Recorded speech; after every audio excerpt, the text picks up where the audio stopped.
Okay, today we're teaching binomial distribution. I don't think you've ever done this before. Most of it's just done using your calculator. A binomial experiment.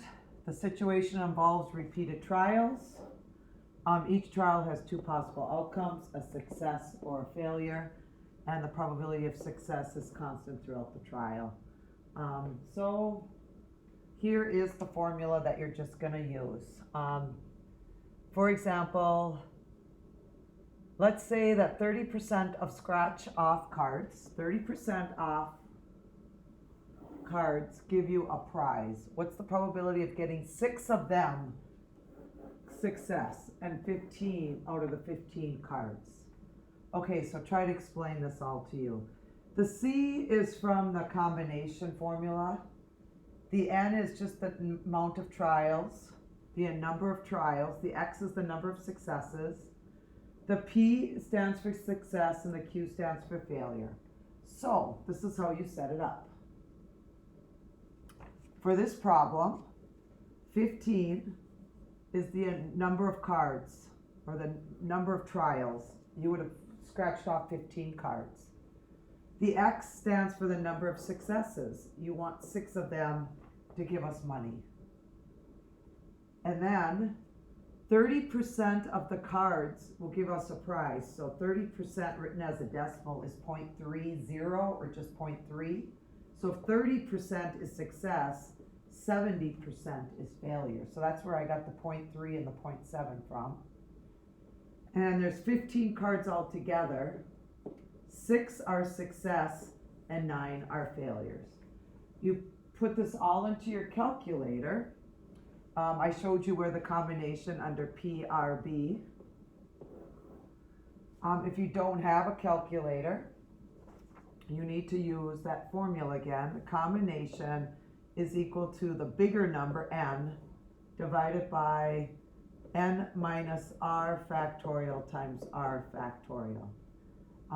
So the biggest number is 15 factorial. You subtract 15, take away 6, which is 9 factorial, and then the r is the 6.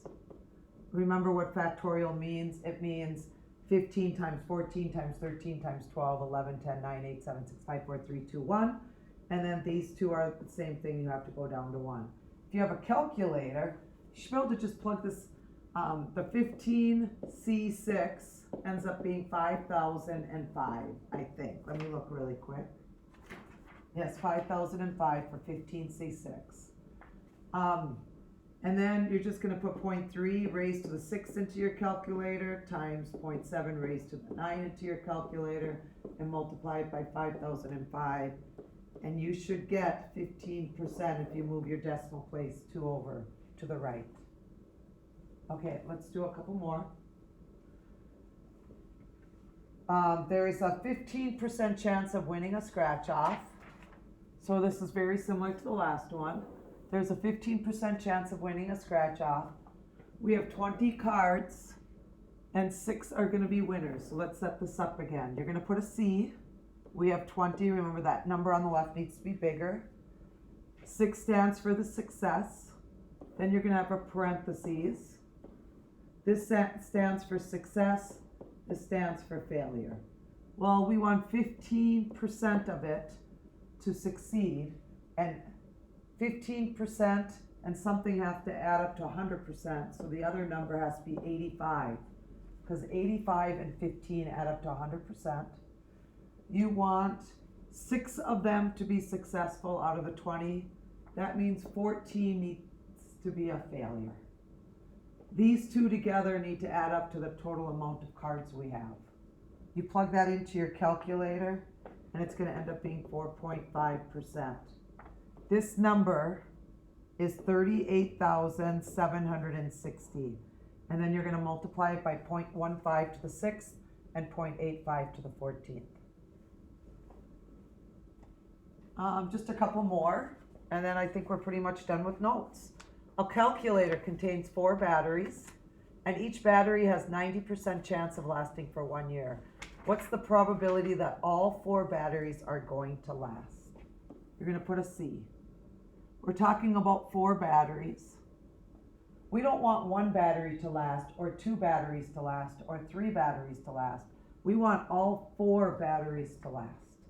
This is the first time where these numbers are identical, but they can be identical because maybe in this last one, maybe you have 20 tickets and you want all 20 to be successful. It's not really logical that all 6 of them or all 20 of them would be winners. Probably not even 6, but I'm just trying to get my point across. So you're going to put, this is the original, and we want all 4 to be successful. And then we want 90% all 4 to be successful. If you want 90% to be successful, then 10% is going to be raised to the 0 power because you don't want any of them not to be successful. And you plug that into your calculator and you're going to have a 66% chance of your calculator containing 4 batteries to be successful. Okay, I think this is the last example. A true and false test is given. There's not a lot of information. It just says a true and false test is given. What's the probability that 3 are correct and 10 guesses? What's the probability that 3 are correct and 10 guesses? So we put a C down. There are 10 questions. So you're going to put a 10 there. How many do you want to get correct? That goes right there, 3. Remember, this stands for success. This stands for failure. The other ones gave us a percent. This one doesn't give us a percent. But you should know what a true and false test, what kind of percentages work with true and false test. What kind of a percent are you going to get if you take a true and false test? Aren't you going to have a 50% And it doesn't say that in there, but you should know. You want 3 to become right. You want 3 to be right, and you're doing 10 questions, 7 are going to be wrong. You put that into your calculator. Again, for the people that don't have this button on your calculator, you put the 10 factorial, you subtract those and put 7 factorial, and then you put the number successful, and you plug that all into your calculator. Either one of them should give you 120 for this, and then you still got to do the rest of it. You're going to have a 12% chance that you're going to get 3 out of the 10 questions correct by guessing. And that is it for the notes on binomial distribution.